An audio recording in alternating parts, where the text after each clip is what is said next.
Pero maghanda-handaan na rin kayo. Pagka hindi ninyo nabawi ang pamunuan at liderato ng Senate o Senado, ay may kalalagyan kayo. Malinaw ang mensahe. Huwag kayong uto-uto. Kaya lamang, lalo ninyo, at habang nagkakaganyan kayo, lalo lamang ninyong ipinakikita sa taong bayan na kayo ay napipressure dahil sa takot. Hindi ba ga? Dahil sa kung anumang kinatatakutan ninyo. Maleta, pera na sabi, may maletang natanggap ang anak ni Raffy Tulfo. Flood control project sa lugar na hindi naman binabaha. Di ba ga? At itong maleta na di umano ibinigay at ibinyahe patungo kay Erwin Tulfo. Meron ba? May pinagkaiba? Wala. Sa totoo lang, mas lumala.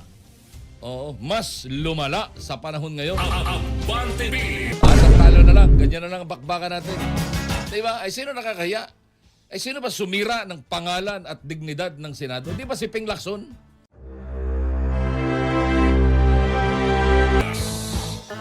Dami hong ganap kahapon. Actually, may isang malaking kaganapan kahapon. Ano ha? At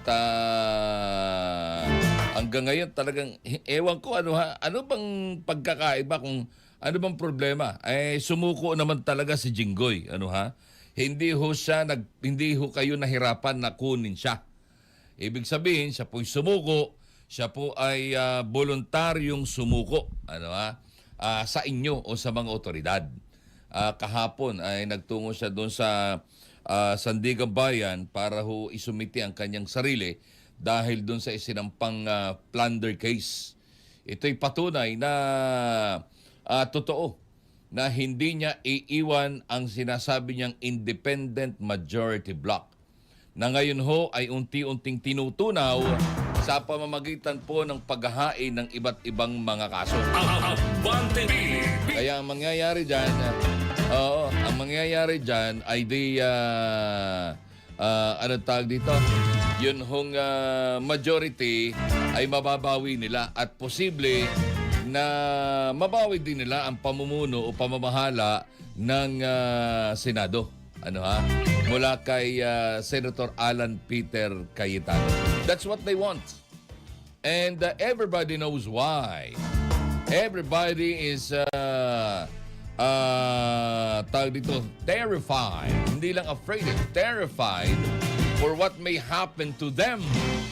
Dahil talagang lahat yan maglalabasan kapag inumpisahan na ho, pag umabat ho sa Lunes, sa Huwebes, yun hong pagbubukas ng pagdinig ng Blue Ribbon Committee sa panguna ho ng kanilang Vice Chairman and Subcommittee Head Senator Rodante Marcoleta sa usapin ng flood control issue. Yan ho yung isa sa mga bagay na kanilang pinagtatakpan ngayon. Pinalalabas nila na may kaugnayan ito doon sa issue ng impeachment. Pero ang totoo, ang sitwasyon ho na yan ngayon dyan sa mataas na kapulungan ay hindi ho sila mapakali sapagkat lahat sila sablay, damay. Yung anak ni Raffy Tulfo na di umano'y tumanggap ng ilang bilyong flood control fund sa lugar na hindi naman binabaha sa Quezon City. Congressman ho yun. Tapos ay yung report ng 18 dating sundalo na di umano'y nagdala sila ng maleta ng pera kay Erwin Tulfo. Yan ho ay mabubuksan. Ano ha? Plus yung iba pang mga maletang nakarating sa ilang miyembro ng ngayon ay minority na unti-unti na naman yatang magiging majority. At babawiin nila ang kapangyarihan para hindi sila matusta sa mga paggisa na gagawin sa kanila ni Marcoleta. Which I think will never happen. I think will never happen. Andrea Costa, good morning. Mayag nga adlaw sa tanang mga kuyonon na nagpamati na din digay sa atong programang Abante Pilipinas. Diyan sa mga Kasimanwa, mga kababayan, mga tangay, diyan ho sa lalawigan ng Palawan, mayad na adlaw kanindong tanan. Abante Pilipinas. Pero specifically, mayad na temprano kanindong tanan. Abante Pilipinas. Roger Q, sabi niya, good morning po Sir Ronnie. Nakakalungkot talaga ang nangyayari sa bansa ngayon. Aping-api na tayo sa gobyerno na to. Mga kumukontra sa korupsyon, kinakasuhan at ipinakukulong. Lahat ginagawa para pagtakpan ang bilyon-bilyong flood control scam. Abante Pilipinas. Wala tayong magagawa. Ganyan talaga ang takbo ng ating buhay. Sabi nga ay parang gulong yan. Minsan nasa ibabaw, minsan ay nasa ilalim. Nagkataon nga lamang nasa ibabaw na, umilalim na naman. Bakit? Ay mukhang mapaflatan. Mukhang mapaplat ang gulong ng majority. Ronnie Ramos, Abante Pilipinas. Kayo na hong bahala. Yung 32 million siguro, pwede na kayong gumising. Gising na kayo. Oo, kung talagang ayaw na ninyo ng sitwasyong gana rin. Ako, ayoko na rin eh. Saan tayo magkikita-kita? At tayo magkakape. Ito na ang ating mga umaabanteng headlines. Senador Estrada, voluntaryong sumuko sa kamkrame sa kasang plunder at graft. Abante Pilipinas. House Prosecution Panel due process ang birthday gift kay VP Sara. PBBM, nilinaw ang pagkakaiba ng pamumuno niya at ng kanyang yumaong ama.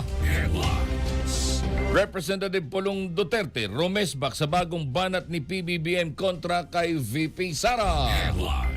At May 2026 inflation posibleng pumalo sa 7.1 hanggang 7.9% ayon sa Bangko Sentral ng Pilipinas.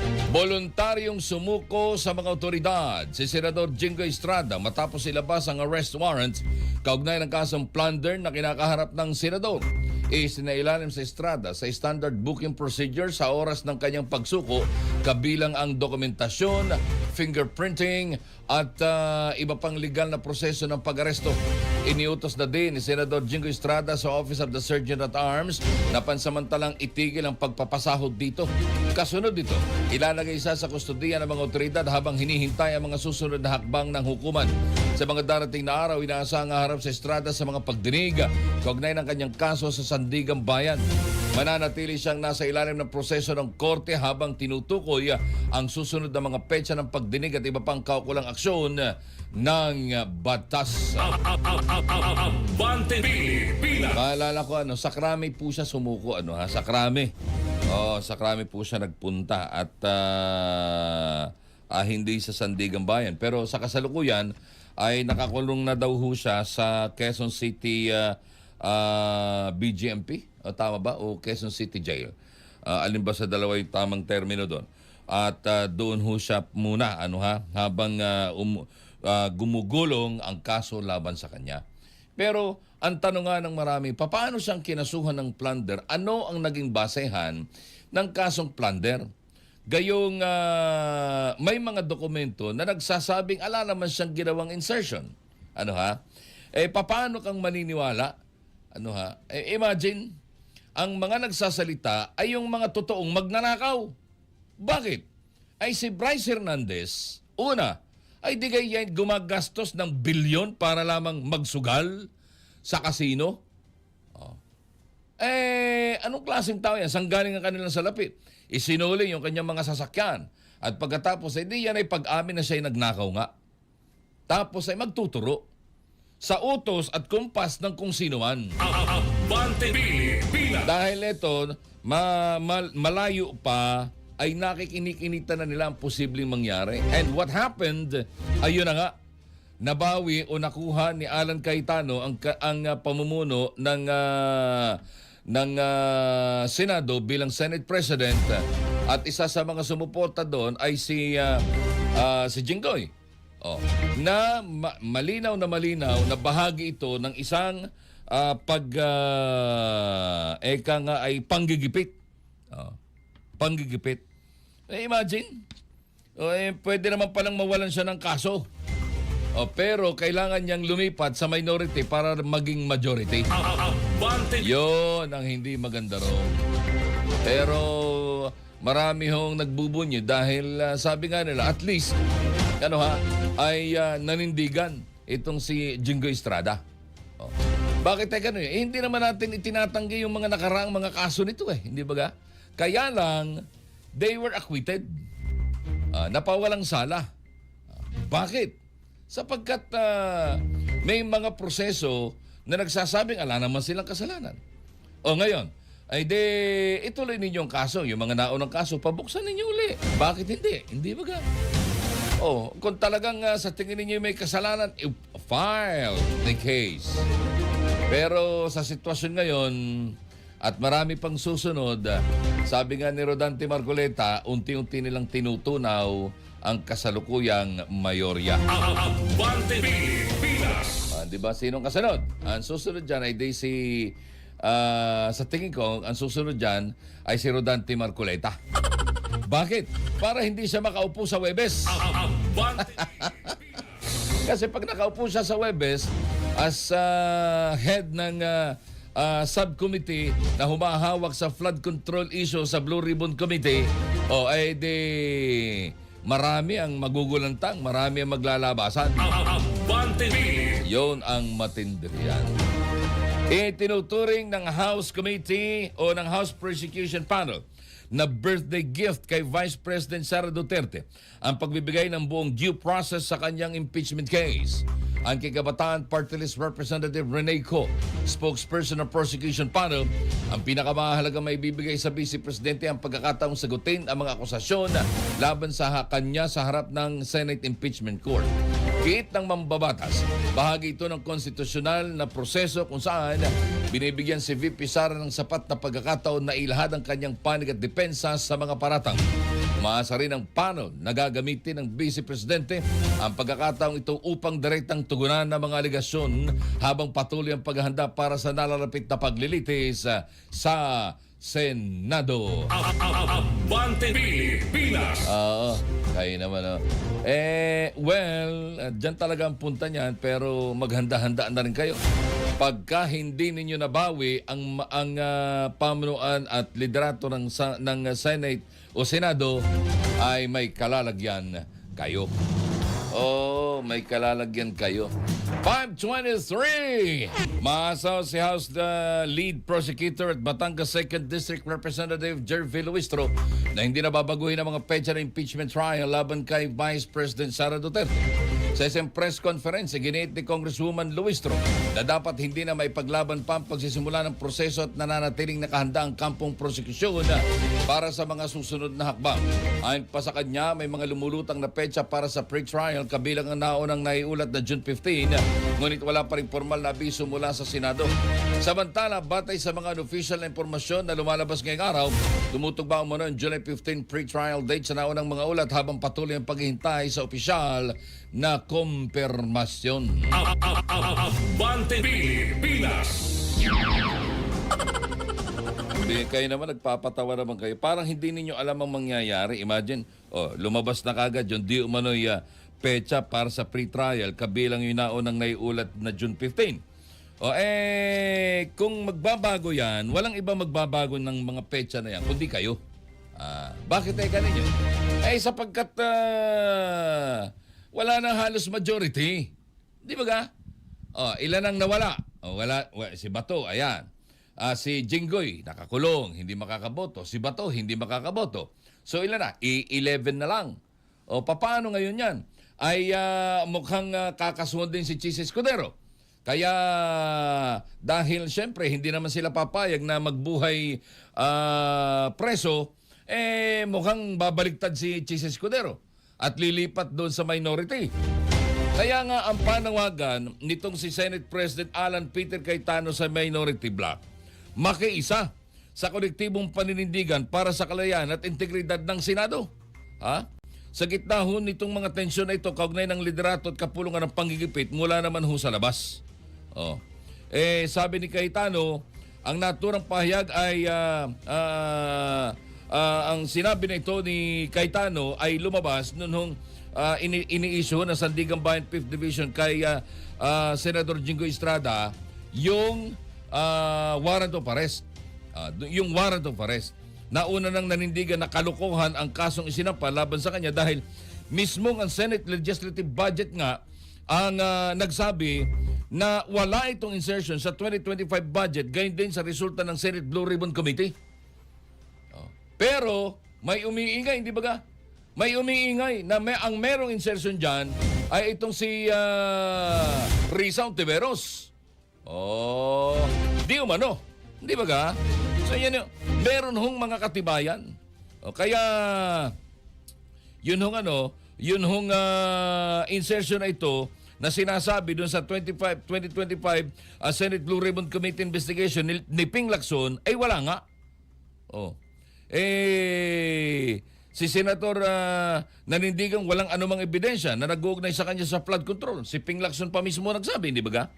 Sabi ni Estrada, ilang beses itong inalok na talikuran ng majority bloc para sa pagbasura sa kanyang kaso na hindi tinanggap. Kaya yun. Isinerve yung warrant of arrest doon sa Senado. Tama naman yun eh. Ala naman nagsasabing hindi gano'n nangyari. Pero kusang loob na pumunta doon sa krame etong si Jingo Estrada. Ala namang kumukontra sa ganung pangyayari, hindi ba ga? Sabi pa ni Cayetano, ito panawagan ito sa minority bloc. Gusto ko lang bigyan ng daan, ha? Kasi mahalagang mapanatili ang pagiging independyente ng Senado bilang isang hiwalay at kapantay na sangay ng pamahalaan, lalo na sa panahon na nahaharap ito sa mga usaping may malaking epekto sa politika at pamamahala ng bansa. Co-equal branch of government ang Senado, sabi nga dito, and it is not a prize to be claimed by anyone. Kaya lang, tumingin ka sa paligid. Hindi para maghanap ng chismis, kundi idilat mo ang iyong mata. Who is who? And who is leading? And who is controlling everything? Hindi ba ga? Kaya sabi ni Cayetano, bagamat may hindi pagkakasundo sa liderato ng Senado at direksyon nito, dapat itong maresolba sa loob mismo ng kapulungan at hindi sa pamamagitan ng impluwensya mula sa labas. Kasi malinaw naman na talagang mayroong gustong palabasin itong minority. Mayroon silang gustong tukuyin. Hindi lang nila pwedeng sabihin sapagkat magkakabukuhan. Kaya kailangan nila itong gawin sapagkat kailangan nilang matanggal itong si Cayetano, which according to him, itong sitwasyon na ito ay hindi lamang usapin ng mayorya. Hindi rin ito usapin ng minorya, kundi isang pagsubok sa kakayanan ng Senado na protektahan ang sarili nitong autonomiya bilang bahagi ng demokratikong sistema ng ating bansa. Abante Pilipinas. And with that, malinaw ang mensahe. Malinaw ang mensahe. Huwag kayong uto-uto. Kaya lamang, lalo ninyo, at habang nagkakaganyan kayo, lalo lamang ninyong ipinakikita sa taong bayan na kayo ay napipressure dahil sa takot. Hindi ba ga? Dahil sa kung anumang kinatatakutan ninyo. Maleta. Pera na sabi, may maletang natanggap ang anak ni Raffy Tulfo. Flood control project sa lugar na hindi naman binabaha. Di ba ga? At itong maleta na di umano ibinigay at ibinyahe patungo kay Erwin Tulfo at iba pang mga kasama. Di ba? Ay sila yung dati magkakasama magkakaaway, ngayon magkakasama na. Well, that's politics. Ang sabi nga ay ano tawag din in politics talagang walang permanent friends, only permanent ano tawag dyan, yung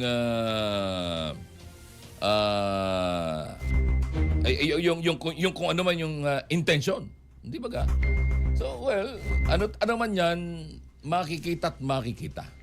nagpipilit magpakabait itong minority bloc. Pero sisingaw at sisingaw ang lahat ng inyong mga katarantaduhan, lalo na sa unti-unti ninyong dahil sa inyong pananahimik sa totoong nangyayari dyan sa loob ng Senado. Oh. Ay, tama yung panawagan itong si Alan Peter Cayetano. Kayo co-equal. Hindi nila kayo pwedeng sawatain. Hindi niya kayo pwedeng pakialman. Sapagkat kayo ay may sariling inyo o kakanyahan. Ay kaya lang, dahil siguro nga may obligasyon, dahil siguro nga may commitment, kaya ang minority ay napipilitang gumawa ng paraan para bawiin ang mayorya at makuha muli ang kapangyarihan para hindi makulong ang totoong magnanakaw. Abante Pilipinas. 537. Iginiit ni Pangulong Bongbong Marcos na magkaiba ang kanyang pamumuno kumpara sa naging pamumuno ng kanyang yumaong ama, ang dating Pangulong Ferdinand Marcos Sr. Sinabi ng Pangulo na naniniwala siyang mahalagang isaalang-alang ang nagbabagong panahon at konteksto ng kasalukuyang administrasyon, kaya't hindi dapat ikumpara ng tuwiran ng kanyang presidensya sa nakaraan. Ang kay Pangulong Marcos Jr., may mga aral siyang nakuha mula sa kanyang ama, ngunit kailangan niyang bumuo ng sariling paraan ng pamumuno batay sa pangangailangan ng kasalukuyang panahon. Gate pa ng Pangulo, layunin niyang maalala ang kanyang termino bilang isang pamahalaang naglingkod ng may prinsipyo, tungkulin at katapatan sa bansa. Ay, sorry. Abante Pilipinas. Bakit sumisingit ka naman? Ha? Meron ba? May pinagkaiba? Wala. Sa totoo lang, mas lumala. Oo, mas lumala sa panahon ngayon. Abante Pilipinas. Mas lumala. Bakit? Kasi dalawang bagay ang ginagawa nito. Una ay inorkestra yung impeachment. At para hindi manalo sa impeachment or para magtagumpay ang kanilang plano, ma-impeach yung kanilang kalaban, ay di inuunti-unti nilang isa-isahin, natanggalin sa kanilang landas yung kanilang mga kalaban, hindi ba? But the thing is, kung hindi man ma-impeach, for example, nabawasan ang miyembro ng Senado, madali na rin nilang makukuha na makapagdeklara ng martial law kagaya ng kanyang ama. So what's the difference there? Abante Pilipinas. Di ba? Ay mas lumala nga. Di ba ga? Mas lumala. Abante Pilipinas. Kasi nung panahon, sa bagay, mas mabigat yung martial law kaysa doon sa ma-impeach yung kalaban mo. Kasi sa martial law, lahat apektado. Pati kami. Ronnie Ramos. Abante Pilipinas. Sinabi ni Pangulong Marcos na nangihinayang anya siya sakaling si Vice President Sara Duterte ang manalo bilang Pangulo ng Pilipinas. Dahil paniwala niya baka masayang lamang ang kanyang nasimulan, pero ang tanong ng kapatid ni VP Sara na si Davao City Representative Pulong Duterte, ano ba ang mga nagawa ni PBBM? Gate ni Pulong, sana raw ay isa-isahin ni PBBM ang mga nagawa niya sa SONA, hindi yung puro mabulaklak na salita, slogans at scripted na palakpakan lamang ang eksena. Tinawag rin niyang mga Mr. Bangag si Pangulong Bongbong Marcos na posibleng konektado sa mga aligasyon na gumagamit umano ng pinagbabawal na gamot ang presidente. Anya, hindi makukuha ni PBBM ang kanyang naging boto noong 2022 kundi dahil kay VP Sara na siyang nagbuhat para kay BBM. Kaya sa huli sabi ni Pulong, napakakapal ng mukha ni PBBM at yan daw ang pulso ng taong bayan. Abante Pilipinas. 32 million voters. Anong masasabi ninyo? Kayo na ho magsabi. Kayo na ang magsabi. Huwag na tayong umasa sa mga troll na nakatutok sa atin ngayon. Front page headlines ng pangumagang tabloid na Abante ngayong June 2. Ang sabi ho din Jinggoy, tripit sa plunder kalaboso. Ayan. Sabi hoy, 3 beses na naaresto sa kasong plunder sa Estrada simula noong 2001. Ayan. May mga aligasyon Kaya balik na naman sa kulungan si Senador Estrada matapos ho itong iparesto ng Sandigan Bayan sa kinakaharap nitong 573 million pesos na kasong plunder at graft kaugnay sa flood control scandal. Abante Pilipinas. Sabi naman ni sa isa pang headline ng Abante ng Abante, ang sabi naman din Abante Pilipinas. Cayetano, iwasan ng Vietnamese Brexit. Abante Pilipinas. Iniwasan ng Vietnamese Brexit. Hindi natuloy ang meeting ni Vietnamese President To Lam kay Senate President Alan Cayetano nitong Lunes, June 1. Inanunsyo ng Senate Public Relations and Information Bureau, PRIB, sa media na kinansila ng Vietnamese leader ang meeting sa Senado. Wala yung binigay na rason ng Vietnam sa kanselasyon ng pulong ni To Lam at Cayetano.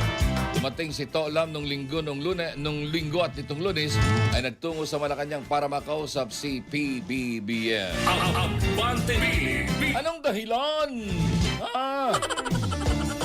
Alam na this. Alam na this. So, kaya nga yun nga nakakahiya, nananatili ho na bangag ang impresyon ng taong bayan dyan sa ating mga dyan kay PBBM hanggat hindi niya pinagbibigyan ng panawagan ng ating mga kababayan na magpa-hair follicle test ka. Oo, kaharap ang media. Para nang sa ganun magkaalaman na. Wala Tama yung sabi ni Pulong, puro ka daldal, puro ka papogi. Ano kaya ang aasahan naming report mo ngayong flood control, ngayong SONA? Magsosona ka na naman. Pang ilang SONA wala ito? Pang ilan na itong SONA ito? Pang-apat? Anong ire-report mo sa amin? Ilan ba ang namatay nitong mga nakalipas na bahaan? May nakulong na ba? Wala. Abante Pilipinas. Front page headline naman ang pahagang Abante Tonight na mag-asawa kinatay habang tulog. Abante Pilipinas. Patay ang isang mag-asawa matapos pagsasaksakin habang natutulog sa barangay Pias, Pangasinan, linggo ng gabi. Ayon sa initial investigasyon, natutulog ang 40 anyos na misis na isang OFW at 42 anyos na mister ng pasukin ng 47 anyos na sospek at agad na inararo ng saksakan dalawa. Nagising naman ang anak nilang 18 anyos na estudyante at 48 anyos na kasambahay nang marinig ang malakas sa pagsigaw ng mag-asawa sa kanilang silid. Abante Pilipinas. Sabi ba? Isa pang headline ng Abante Tonight, Cayetano, Majority Bloc, binoykot ang sesyon. Abante Pilipinas. Pagkatapos mag-walkout ang mga miyembro ng minority group nung nakarang linggo, ang Majority Bloc naman sa pangunguna ni Senate President Alan Peter Cayetano ang di nagpakita sa session hall nung Lunes, June 1. Gayunpaman, wala ni isang miyembro ng 13 kasapi ng mayoryang dumalo sa sesyon. Abante Pilipinas. Inumpisahan nyo. Di ganun din lang yan. Di ba? Sartalo na lang. Ganyan na lang ang bakbakan natin. Di ba? Ay sino nakakahiya? Ay sino ba sumira ng pangalan at dignidad ng Senado? Di ba si Ping Lacson? At saka si Tito Soto? Huwag ninyong kalilimutan yan. Si Tito Soto at si Ping Lacson ang sumira ng dignidad ng Senado. Wala nang iba. Ronnie Ramos. Abante Pilipinas.